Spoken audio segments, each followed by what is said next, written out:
I had a severe headache not too long ago, and the pain was unbelievable. I felt like I could vomit at any given time.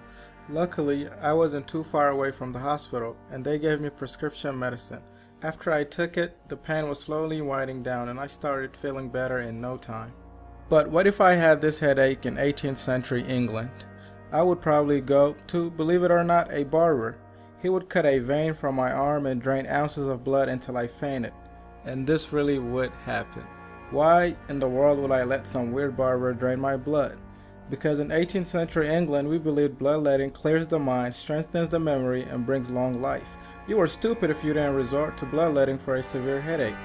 But anyway, all this blood would be drained into a bleeding bowl, which was invented at the time as well. It was beautifully designed, constructed from pewter. It has inner concentric rings and ounces for measurement purposes.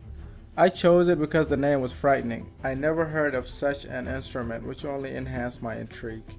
This artifact was very influential in the medical scene, especially in the 18th and 19th century. As I said earlier, my artifact was utilized to capture blood from bloodletting, and to also measure the amount of blood dispersed by an individual. This practice was very common for centuries, but I would be freaking out.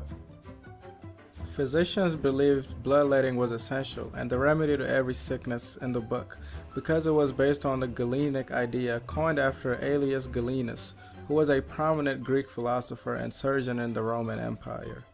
Galenus believed the blood containing all four humors, which included yellow bile, black bile, phlegm, and blood, were the product of food. When food was consumed, it was liquefied in the stomach, and then it's passed on to the liver where it returned into blood. People believed an excess amount of blood was deemed unsafe and would probably cause my headache. As time progressed and too many deaths began to occur, which was a total surprise I must add, bloodletting began to diminish. However, with the improvements in medicine, modern bloodletting is used to improve cholesterol, blood pressure, and glucose.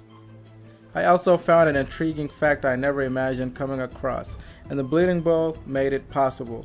Everyone knows the popular barbershop pose we see today, which originated from physicians who conducted the procedure of bloodletting. The red and white stripes represented the bloodied and clean bandages used during the procedure. Afterwards, these bandages were washed and hung dry on the rod outside the wind. Would twist the bandages together, forming the familiar spiral pattern we see on the barber poles today. Which makes me wonder if my barber was aware of this notion. Who am I kidding? Probably not.